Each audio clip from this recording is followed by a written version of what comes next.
Thank you, everyone, for joining. This is Two LPs in a Pod.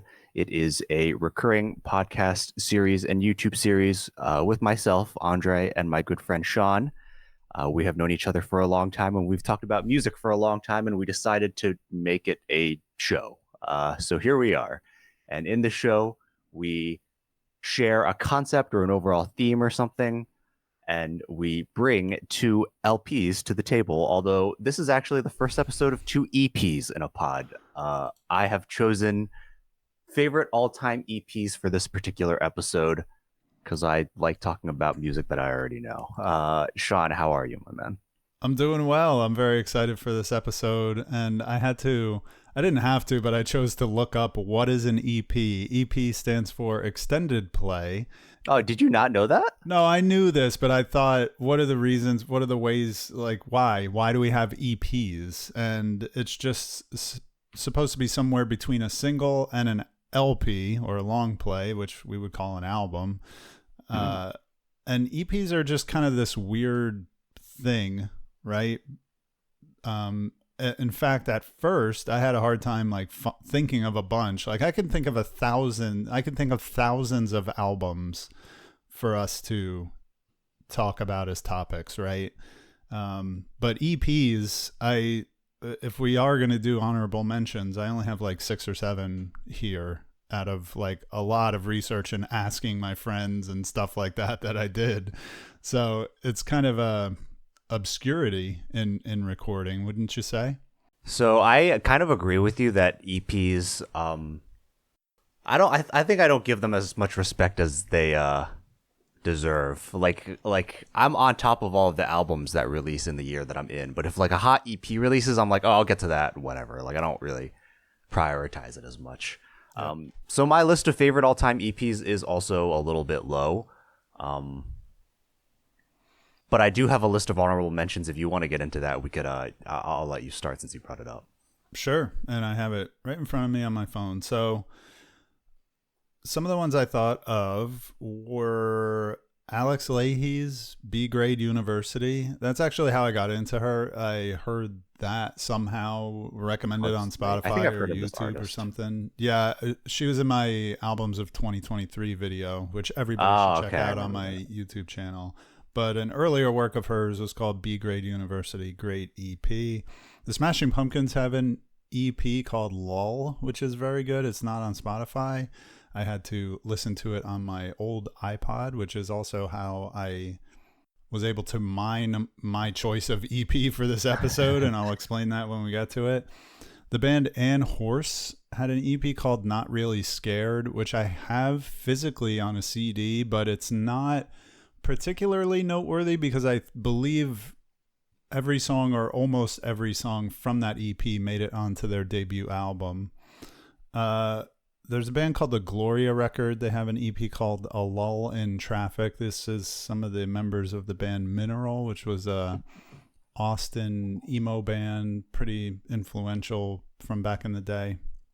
And this was the band that kind of came after that. It's pretty good, but it's a weird, it's an acquired taste. I like it, but I could see people listening to it and just being like, no. So, and then a couple more I have is Saves the Day, I'm Sorry I'm Leaving. This is a really banger acoustic emo EP. It's great, and actually it was a consideration for my choice for this episode until I realized what my actual choice would be. And then Jurassic 5, I think similar to the Ann Horse record, the Jurassic 5 EP, I believe a lot of those songs ended up on albums. So it's not something particularly important, I would say. I could be wrong about that. Don't quote me on that, but it's another thing that's kind of hard to find in their discography, and I just had it on CD back in the day when I first got into them. So those are my honorable mentions, and usually there's a lot more for me. It's harder to narrow down my choices. So what are some of yours? Dude, I'm not gonna lie, I just had to look up each of your selections, and I kind of dips into one thing I was gonna highlight in this is that I feel like we both have pretty niche picks for favorite EP. Yeah.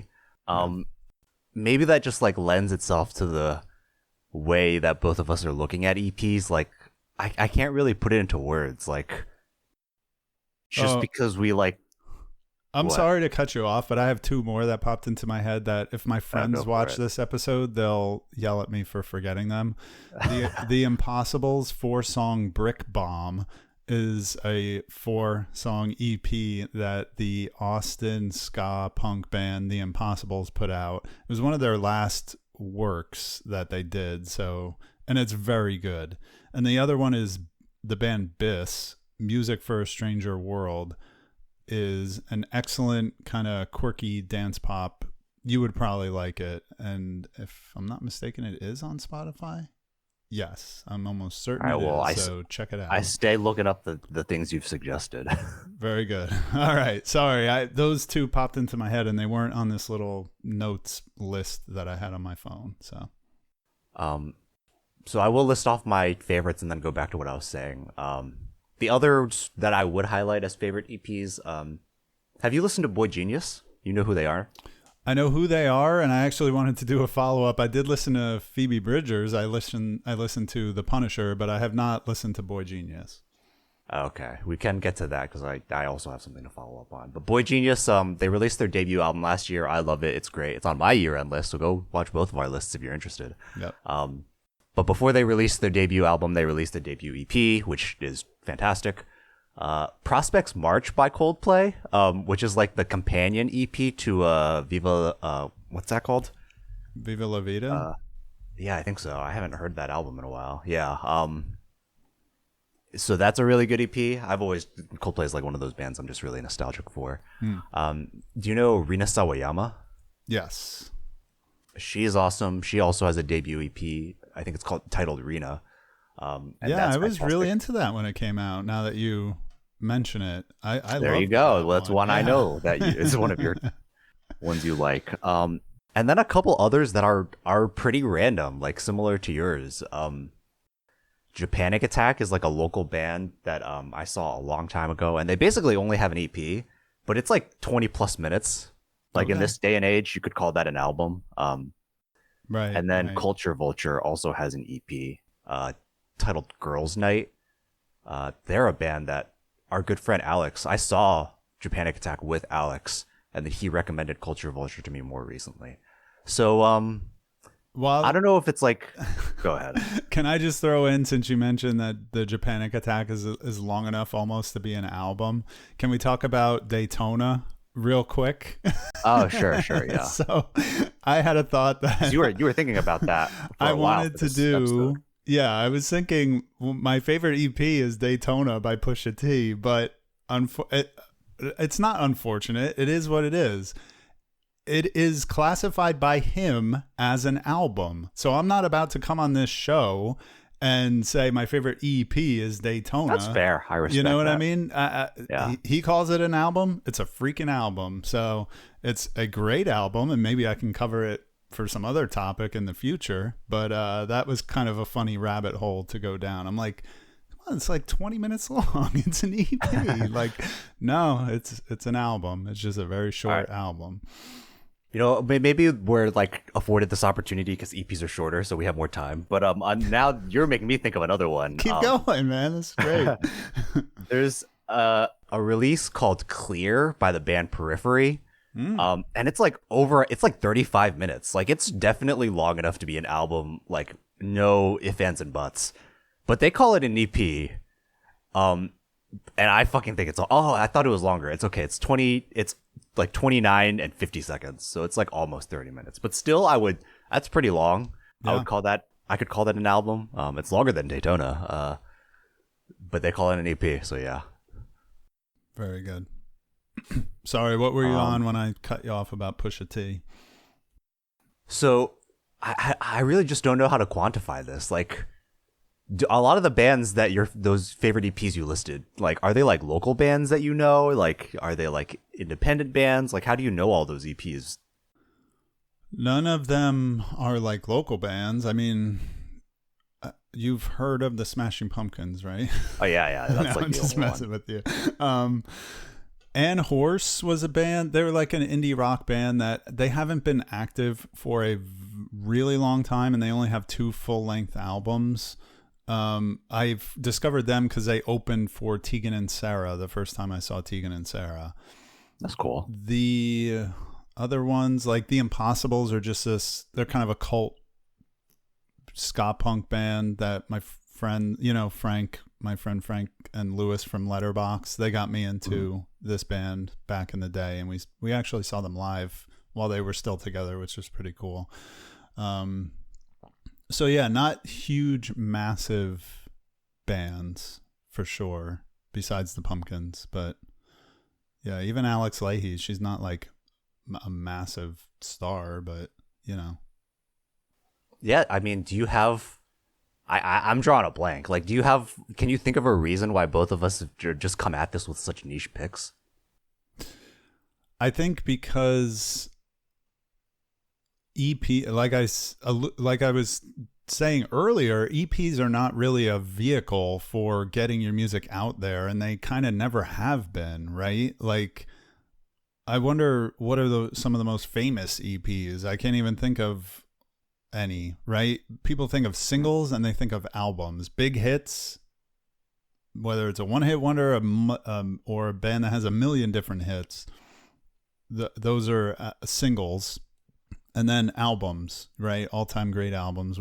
That's what our bread and butter is. But there's no like landmark EPs, or I'm sure there are. Tell me in the comments, right? But I think it's just like I said, it's an obscurity in the music biz. Like I don't think it's a very common way to get your music out there.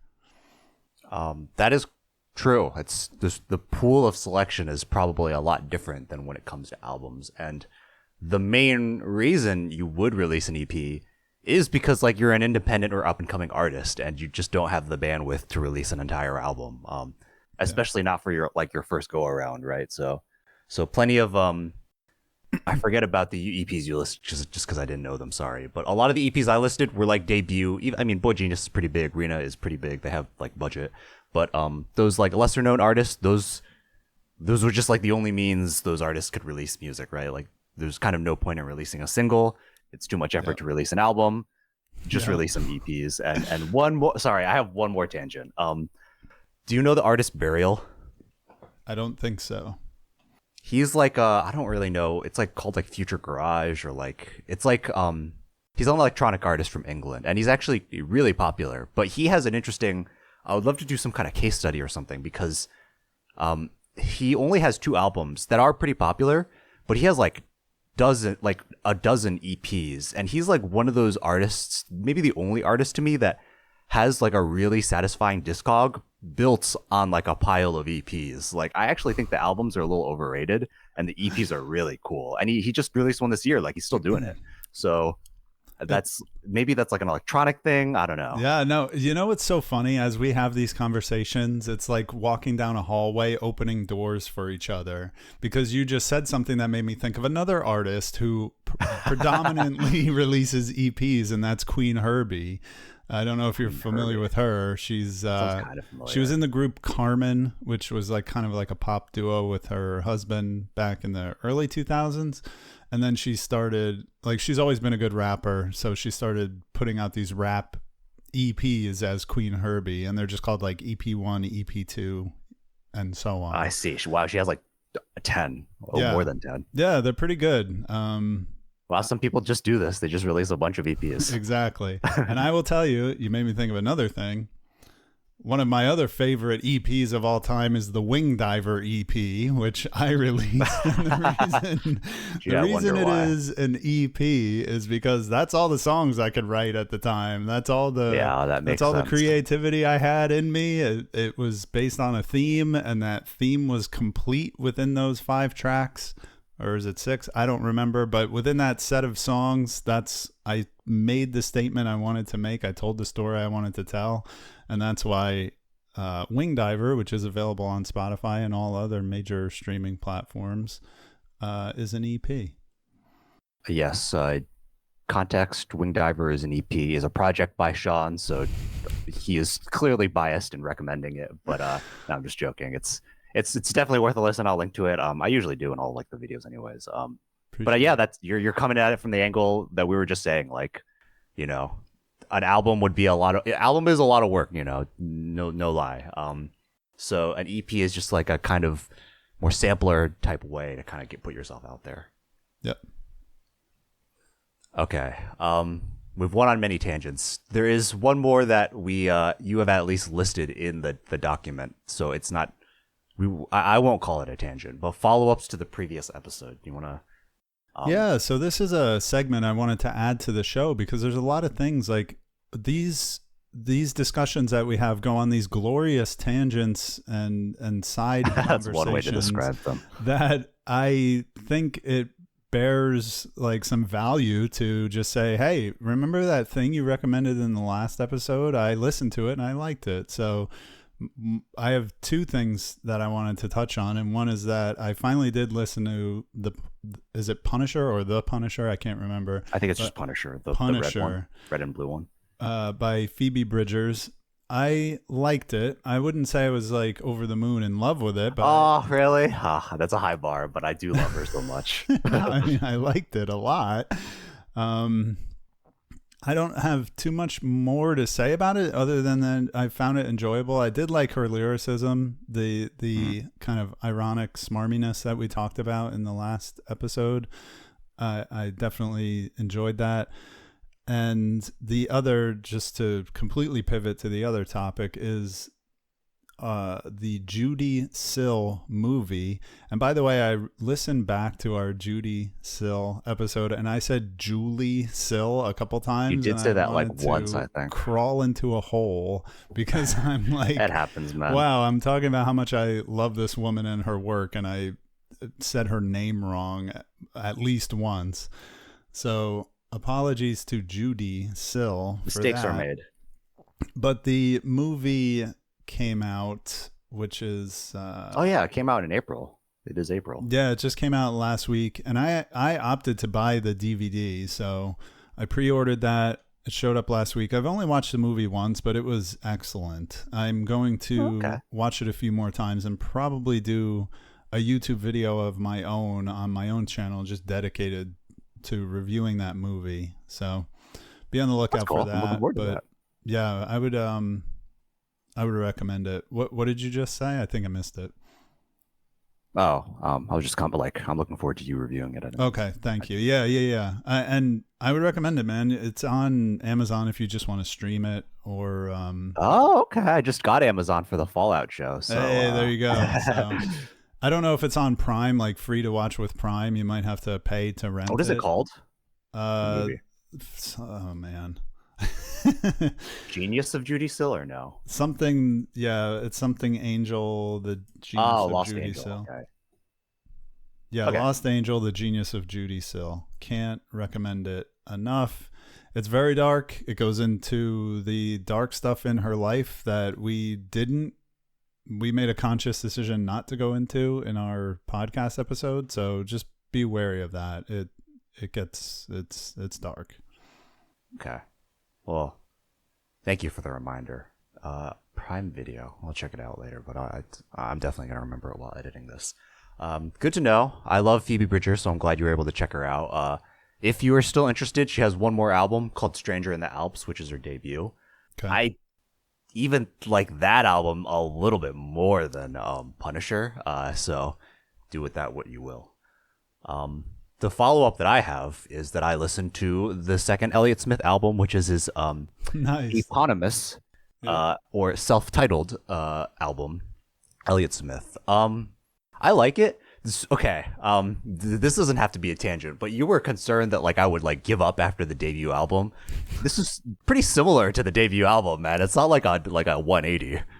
Yeah, I didn't say it was. I think though it's like in the debut album he's laying down in an open grave, and in the second album he's like climbing out of it. You know what I mean? Like, it's like pretty. some songs like Southern Belle is pretty high energy. Like he's actually kind of Mm, straining his voice, which he didn't really do in the first album. yeah. But like it's still very minimal. I wasn't reading too much into the lyrics, but like apparently there's a lot of references to like drug use. Yeah. So like in that sense, it's still pretty dark.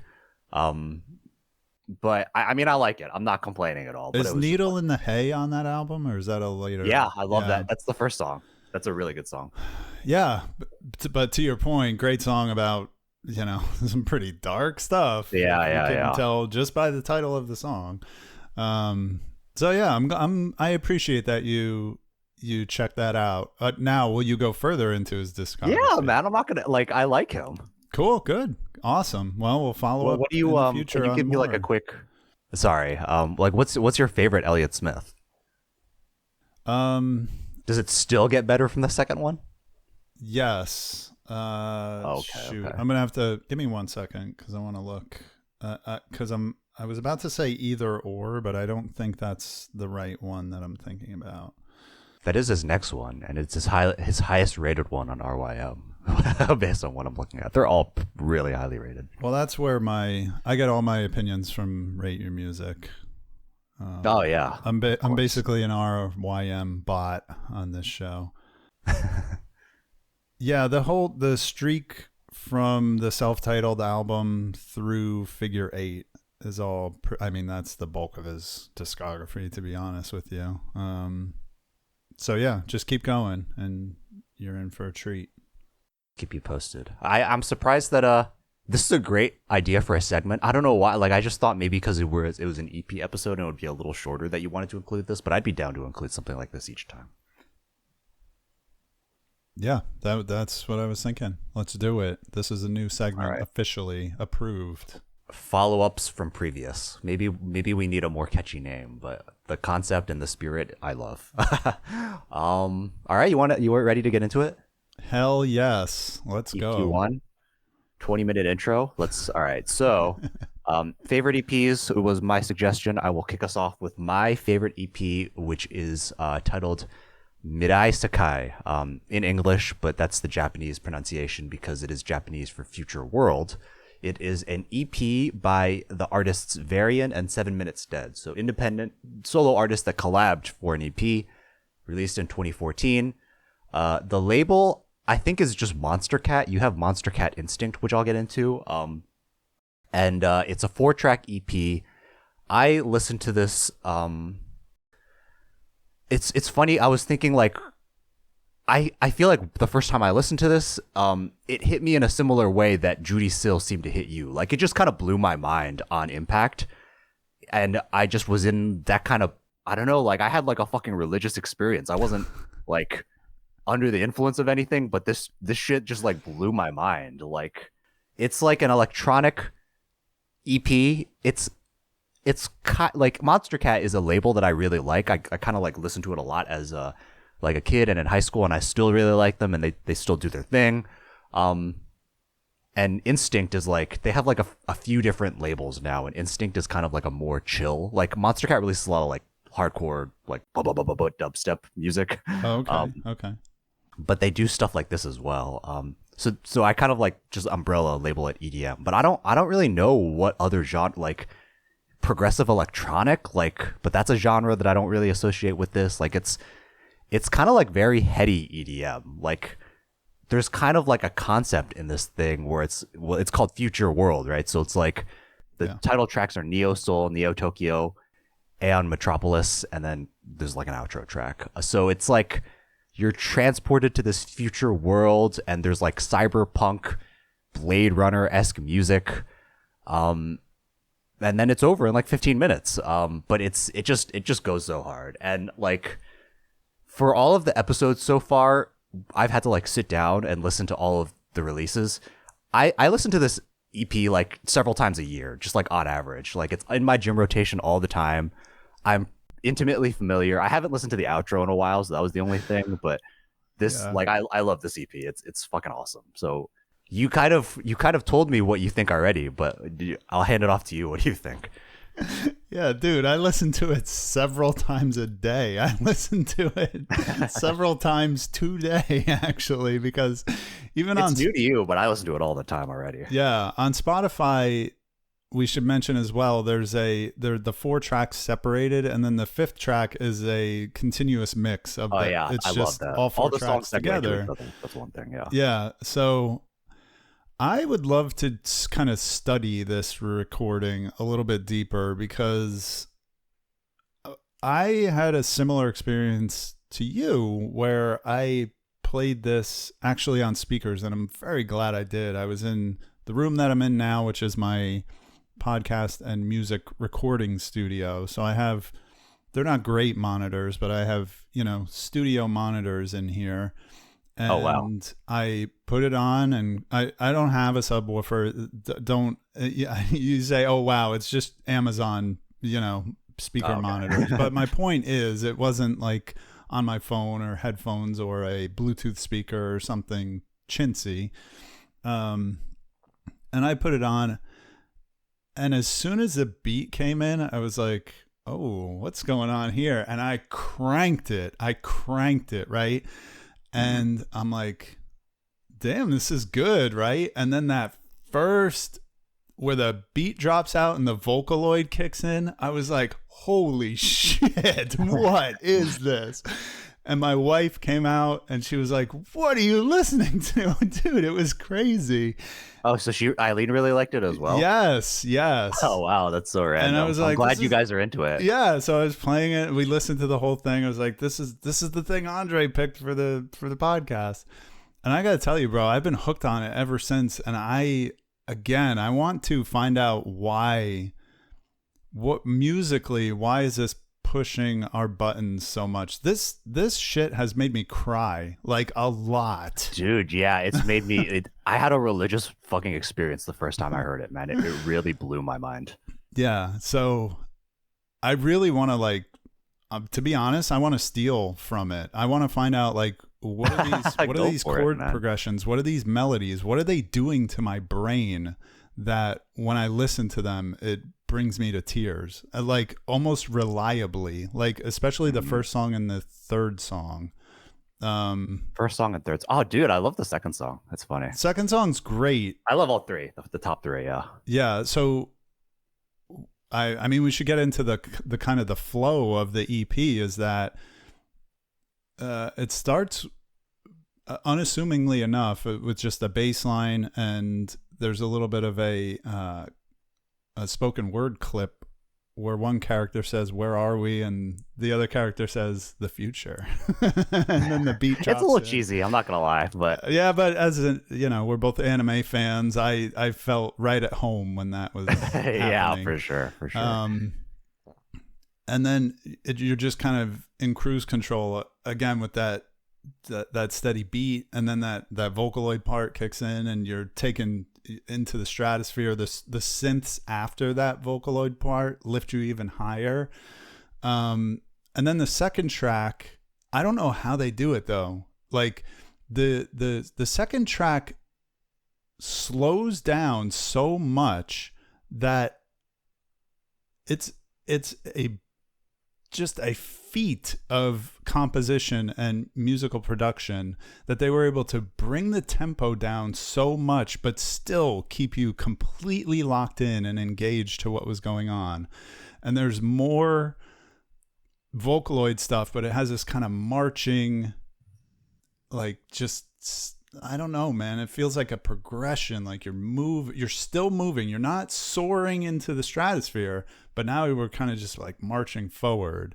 And I'll leave it there. I want to kick it off to you. I could go through the whole thing. The third song sounds like this chip tune, Mega Man thing. It brings you, dude. I was gonna say the same thing to you. It sounds like a Mega Man song, yeah. But in a great way. So I'm looking. So the interesting thing about, I've always thought Monster Cat had a lot more mainstream appeal, this label, because they, and we were talking about Burial earlier. Electronic music just plays by its own rules, man. In the music industry, they artists just don't release albums. They release EPs and a bunch of singles.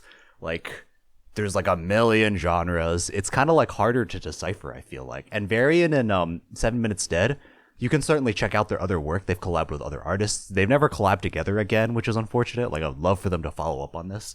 But yeah, man, it's a little hard for me to like recommend like a true follow up to this. I don't really know any other release that like scratches this particular itch, because it's like you're saying, like there's a lot of like crescendos and like movements and phases. It's like very cinematic. Like it's a little conceptual, right? So it's like very cinematic.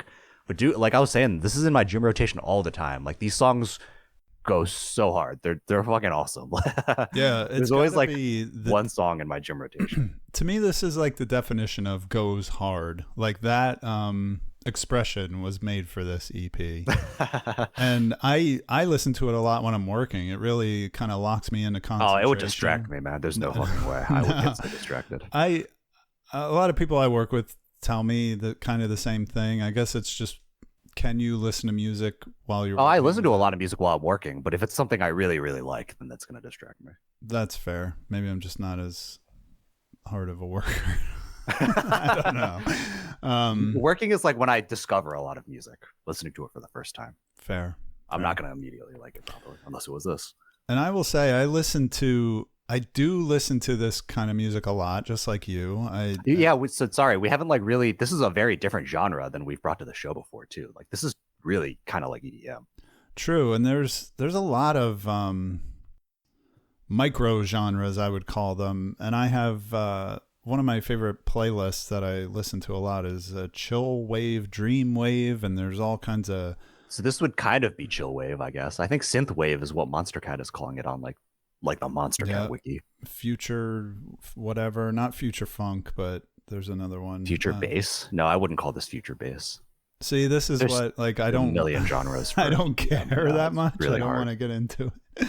I care. I want to find more of this shit, man. True. Well, I listen to a little bit of a Monster Cat sampler that's on Spotify, and it was fine, but none of it was like, because it's not like as heady as this, man. Yeah, one of the tracks from Mirai Sekai is on it. That's what kind of led me to it. Okay, but yeah, listening to it again, it's fine, but it's just not this, whatever this is, this 14 minutes of ecstasy that is Mirai Sekai. Dang, I'm so glad you like it this much, because yeah, man, it has my title for favorite all-time EP. I would recommend checking out more Monster Cat, but like you said, it's kind of a grab bag. Like you're not gonna like everything. I think because they used to release a lot more compilation albums, but now they only do them once a year, which is a little unfortunate. But they're like 3 hours. Like if you want to have, I know that might be a tough ask for you, but listen to it and like pull your favorite tracks, and that'll probably be worth it. That's usually what I do. Will do. That's kind of all I have to say. This is a fantastic EP. I linked to like an interview where they did say that it was like Blade Runner inspired, which is interesting. Okay. And there's the Monster Cat wiki. This is like a whole rabbit hole to like dive down. This is like, I don't know how to put this into words. Like we joke about RYM a lot because it is a great resource, but there's plenty of stuff that's not on RYM, and Monster Cat, like none of that shit is on RYM. Like some of the albums are cataloged, but like a lot of that crowd doesn't listen to this kind of music. Yeah, because I think it's not like meth head indie rock. This is pretty like artsy fartsy, man. Right? Like I think. Do you think so? I mean, I don't know. I think it's like a nice balance. Like it goes hard for sure, but like there's like how many like electronic albums or EPs have like even as corny as this is, like a concept like this, I'm sure there's more than we're thinking of. Daft Punk comes to mind. Like there's got to be a million of them. But yeah, I don't think that matters. The music speaks for itself. It's so fucking good, as you. That's great. As you stated. Is very great. I appreciate the intention too, that they wanted to do something a little bit more than just like come at us with 3 tracks. And the 3 tracks are. I love that they segue into each other. They're kind of similar. Like it's awesome, man. It's awesome. Yeah, and again, just one more thought here is that to have this type of music be an EP and so focused, like a lot of electronic albums are over an hour, and I know Mhm. because I listen to them every day. Like when I read comic books in the morning, I listen to some kind of electronic, sometimes ambient, but sometimes not, album, so I can knock out at least one album early in the morning because I'm still doing one album a day challenge Mhm. with myself. So in the event that I can't listen to something, some REM album that I've never heard before later in the day, I listen to usually some kind of vaporwave or ambient electronic, but I do hear a lot of this kind of music as well.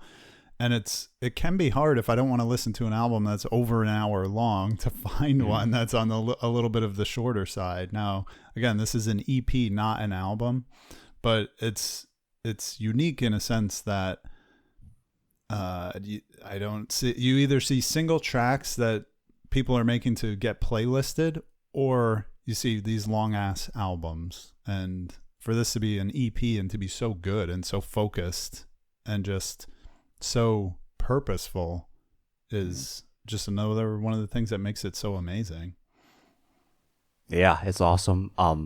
One problem I run into with getting into Monster Cat is that like the compilation albums is a bunch of different artists, right? So I'll hear like a few songs and I'll be like, oh, I'm starting to notice that I like this artist's songs. Like I'm liking a few of them, but then they don't have albums. Like it's really annoying. Like so you have to like that has helped me, I think, break out of my EP shell. Like to explore more like offerings from artists, even if they're not full album size. Um, and this, I heard on like a streamer's like YouTube channel years ago or something. I didn't even really go out of my way. I just noticed it was Monster Cat, and I was like, oh, I love Monster Cat. Um, so yeah, I think I record labels are believe another. I may be mistaken, but I think a lot of Monster Cat songs are on the video game Beat Saber. Is Beat Saber. does that Oh, I don't ring a know. bell for you?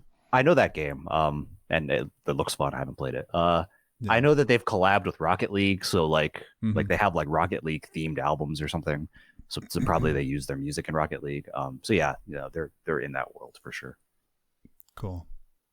I feel like Monster Cat is like really the only record label I pay a lot of attention to. I feel like that's something I gotta learn more about. Like I gotta like know some more record labels, I guess, because like they do play a huge part in like curating artists and like certain vibes and stuff like that. Yeah, the good ones do for sure. Yeah, so I'm a little so I'm glad that you have like this template where we have to list the label. Maybe I'll like get a little bit better at that, Okay. but I'm still pretty bad. Cool. Yeah, that's all I got to say, man. You want to move on to your pick? So yeah, let's roll into EP number 2, which again, I was kind of meandering around trying to figure out what are my favorite EPs, and then it dawned on me like, oh, there is an obvious slam dunk choice of my favorite EP of all time, and it has some great stories associated with it. And it's a band that's so obscure that their music was not on the internet until I put it on there. So that's that's crazy. so the band is Diastemata, Is that which definitely how you pronounce it? I mean, I usually say it less articulated, like Diastemata. Okay, Um, okay. and the EP is their self-titled EP, which I have here. This is a vinyl copy that I bought recently of it that Andre Wow. can't see because we're not talking to each other. Or oh, you can see. I You can can see see, me. I yeah. can't see you. I forgot. Um, so this band is a two-piece band from the Washington D.C. area that was active in the early 2000s. This is the only thing they ever recorded and released, and they broke up. And the reason I know about them is because I saw them live in the year 2001 at the Knitting Factory in Manhattan. So, Really? yes. So, Dude, what the fuck? The Knitting Factory used to be in Brooklyn. It actually just closed, unfortunately. yeah. It Uh, used to be in Manhattan? yeah, I've been to the one in Brooklyn as well, but this was back in the day. It was in Wow, original Manhattan. location was in Manhattan. I didn't know that. Yeah. Wow, that's awesome that you saw them there. That's funny. So I wasn't expecting to see them there because who I went to see was Lois Mafio, and she had just made a album with Brendan Canty, who's the drummer from Fugazi. They collaborated together and made an album called The Union Themes. Okay. And I don't have a physical copy of that, but this is my copy of Lois's album Strumpet, and you can see, and I have pictures from this show, but I just didn't dig them out. They're in that closet behind me, like buried under a bunch of stuff. But here's my autograph from Lois from that sweet. night. And it was just really awesome getting to meet her and getting to meet Brendan Canty. It wasn't a super crowded show at all. There wasn't a ton. It couldn't have been sold out. It really just wasn't. There wasn't that many people there, quite frankly. And after the show, we got to talk to both bands, and it was kind of weird going to Manhattan pretty much a couple months after Bush took down the towers, and it My was God. very strange, but it was awesome. It was one of the best shows I've ever been to. Lois and Brendan were amazing. Diastemata blew away anything I'd ever seen, and to this day it's been influential on me, and also my friend and yours Adam from Insouciant and Contra. He was there. And Sorry, yeah, and her guitar playing has been a major influence on him, and it's been an influence on me as well. She played a Duo Sonic, which is a Fender guitar that is one of their student models, and I was into those kinds of guitars because of Kurt Cobain. He played a Mustang, but when I saw her, she was playing a Duo Sonic, and I have one now. It's behind me. That's not the first Duo Sonic I've owned. I had one years ago that was a model that wasn't very well made. I just didn't really like the guitar, so I let go of it. But that has been one of my favorite models of guitar, and that's one of my favorite guitars that I own, and it's in no small part due to Dr. Meade Crosby and her amazing guitar playing that night. So Okay, so this is a local band then for your favorite pick. well, they I guess weren't we could local call it to that. me. They were on tour when I Yeah. saw them. But they were, they're so obscure that there's really not a lot about them on the internet. And that is because, they broke up the band and went on with their lives. And as I just alluded to, Meade Crosby is like a scientist. She's a PhD biologist or something like that. Wow, that's crazy. And Patrick Mucklow, the drummer, I believe, and I don't want to dox, anybody, but I'm pretty sure he lives close to me and is like, he runs a museum near me.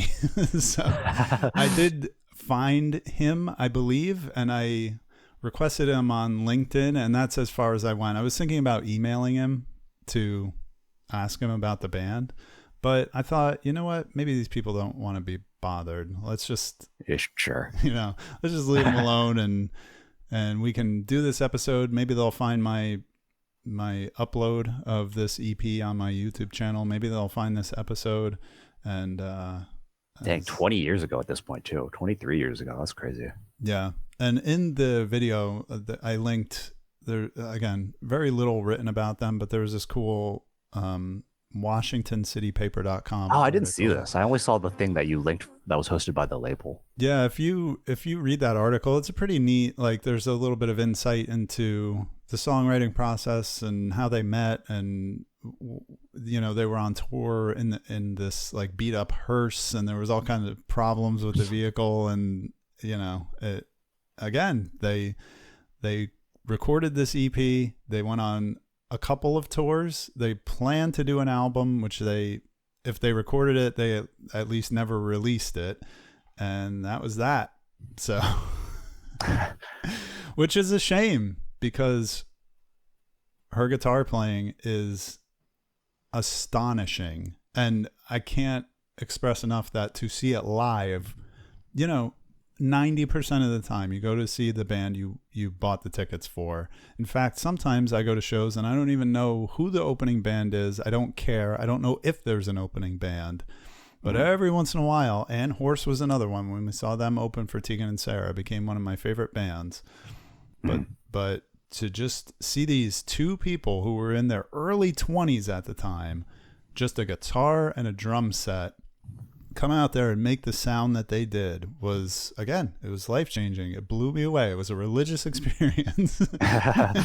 Keep using that phrase. And it's a great memory for, me and that group of friends that was there that night. And I'm glad, I'm privileged, I'm honored to say that I'm one of the few human beings on planet Earth who saw Diastemata live. That's true. That opportunity, that window has closed, unfortunately. Yeah.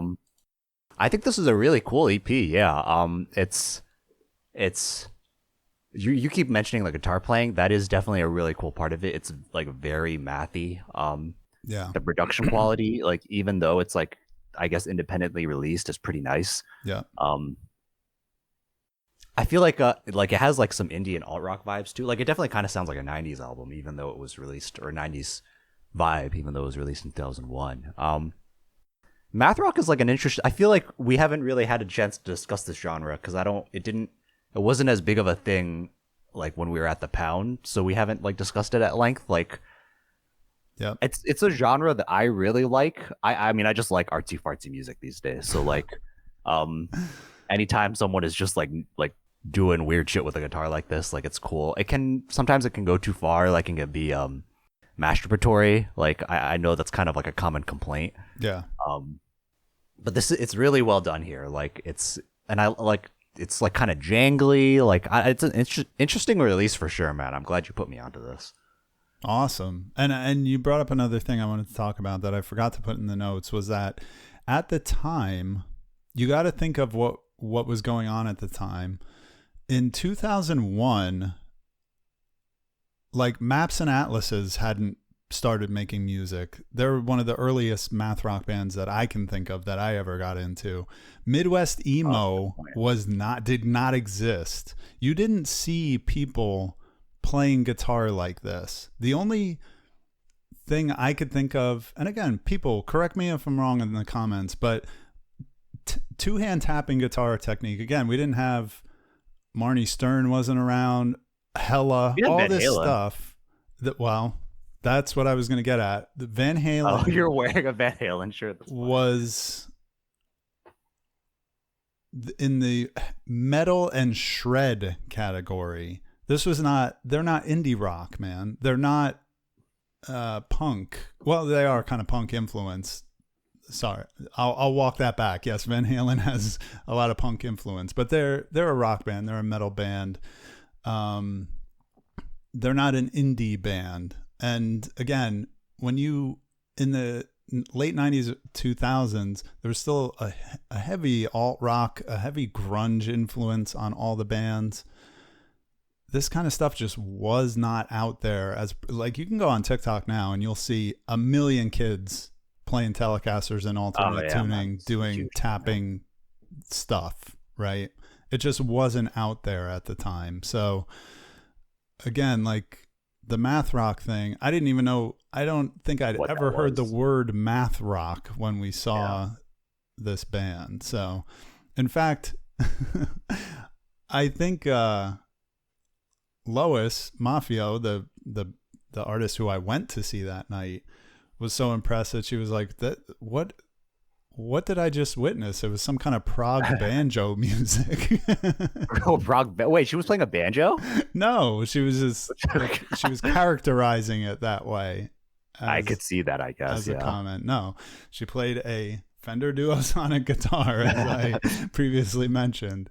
But I think the comment was just to say that it, the way she didn't use a pick, she was using finger picking techniques and two-hand tapping. So yeah, I'm trying to think, like, now, like, did I even hear any chords? Like, if she there's wasn't some using a pick at all? I actually tried to play along and like create a bass line for some of these songs, and I gave up after a few seconds. Like, I don't know The shit is how, really, yeah. like, yeah, it's like super intricate. And I don't know if you ask Adam, he could probably play these songs, right? But I He don't. kind of, dude, he kind of played math rock now that I think about it. Like when I would see him play acoustic, like he did some weird shit. Yeah, that's. I mean, you could talk to him about it. I chatted with him a little bit to tell him that we were going to do this episode, and he was like, "Yeah, she's one of the biggest influences on my guitar playing ever." Oh, That's wow. I didn't know that. Okay. yeah. So Good pick. Good pick. so what are some of your favorite songs? Like, I mean, what was your again? My first impression of Mirai Sekai was like within the first 30 seconds, I was like, "Holy shit, this is phenomenal." uh, What was your listening experience to the Diastemata EP? it did not like how I did not have a religious experience with it, but I do really like it. It didn't like blow my mind. I really like it. It's an interesting window into like I didn't really think of the aspect of this being like 20 years old, and that is like math rock existed. There are math rock releases from the 90s, but it was not as big as it is now for sure. So like you could definitely say this was ahead of its time.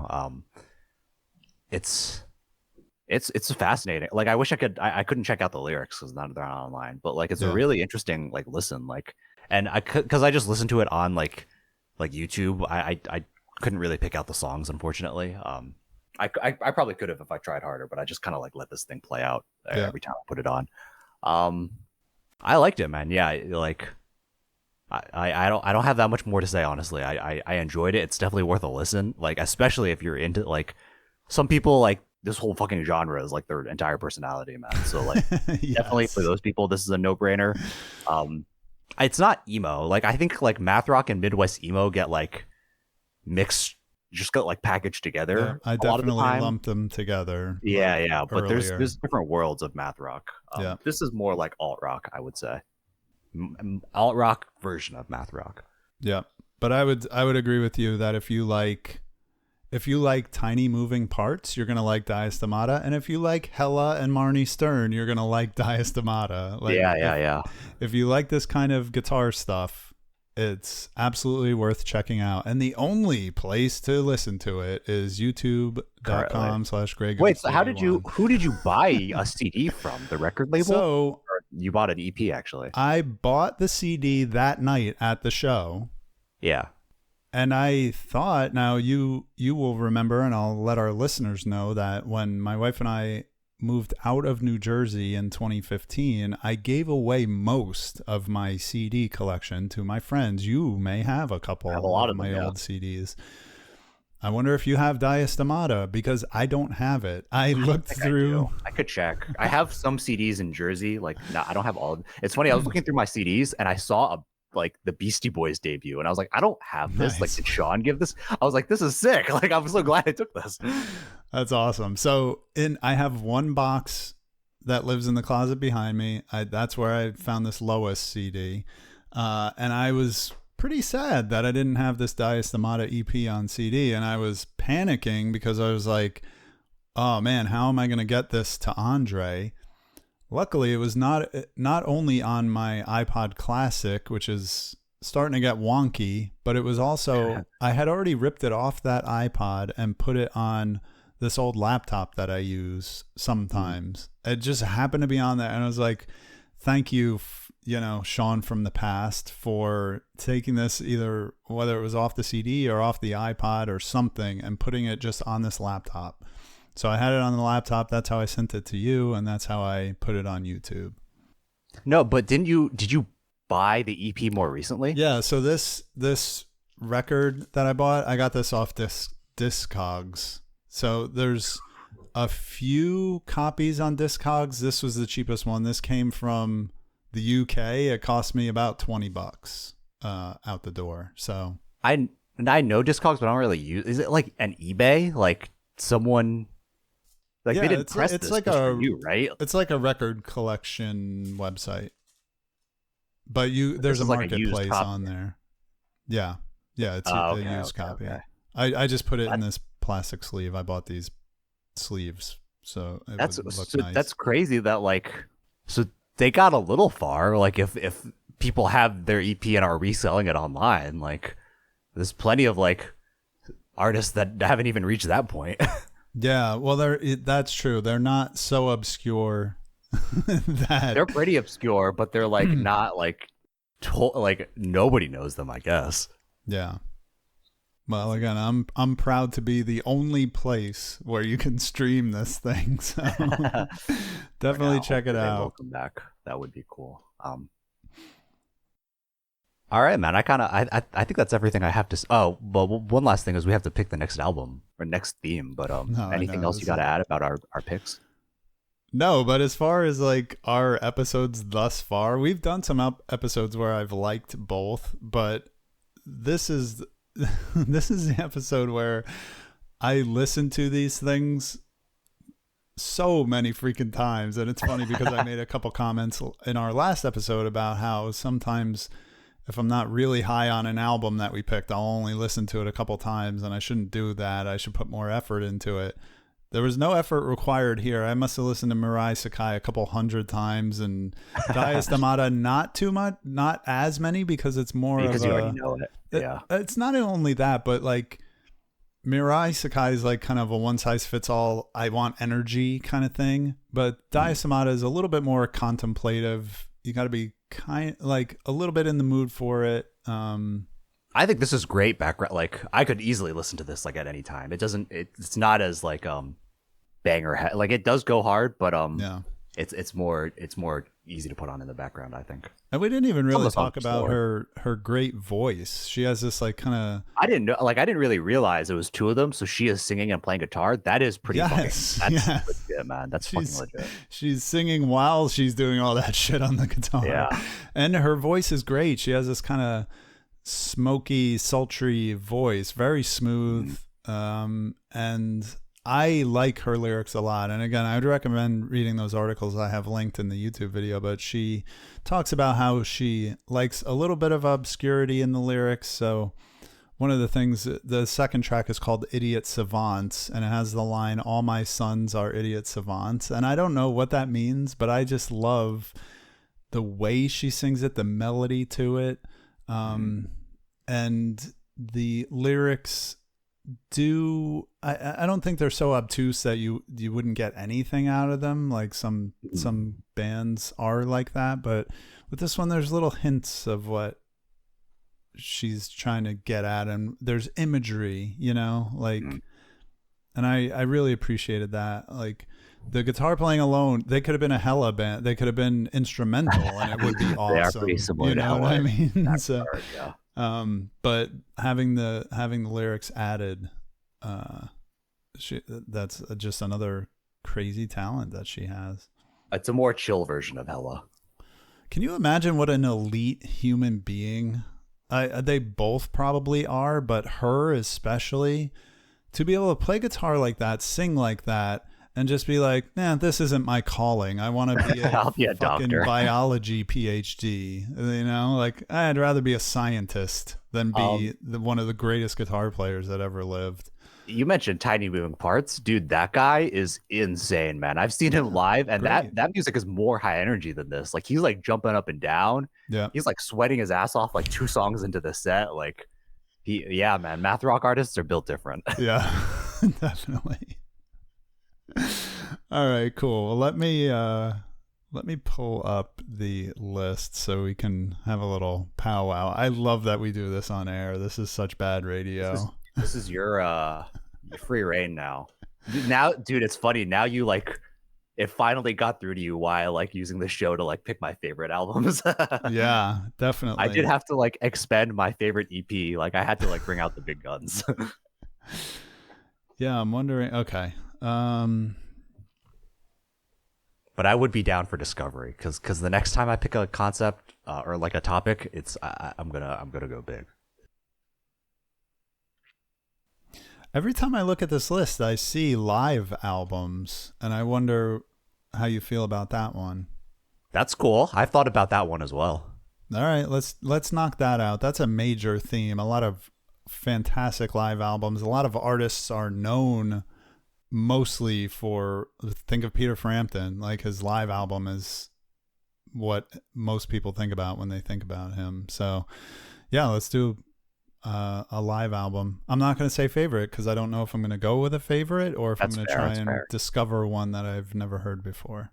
So I think I picked favorite for EP. If we just picked any EP, that would kind of be a lot. Like we wouldn't just pick any album, right? Like so, you need yeah, some kind of, true. any live album works for sure.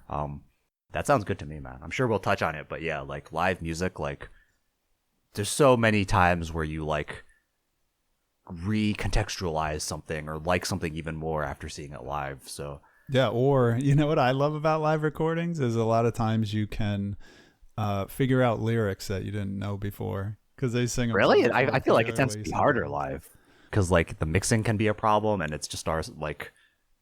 All right, save it for the next episode. Yeah, sure. Cool, man. Well, I Any guess last it's a words? We wrap. all good? No, Yeah. that what was this? Episode 7, man. Congratulations. I think Lucky number 7. there's an old cliche in podcasting that if you get past your like most podcasts don't make it past the 7th episode. So, I think you said something like that, but I thought you said double digits. well, let's aim for that as well. Dude, we're chilling. We're cruising. Yeah, man, this is gonna keep going. I love doing this with you, man. I'm not gonna let it stop. This is one of my It's favorite a great time, things. man. It's great to discover music. Great to talk music with you, dude. Yeah, man, it's awesome. So thank you guys. With that said, thanks for sticking around for 7 episodes, kind of 8 if you listen to that like album sequencing one, but 7 episodes of 6 episodes of 2 LPs, 1 episode of 2 EPs, and 1 episode of us doing Disc Junkie. More will come at you. Um, hope you check out these EPs. Let us know if we missed any. You know, there's EPs are such a niche thing sometimes, so there's definitely some diamonds in the rough. But thank you for tuning in. Check us out soon. See ya. Bye.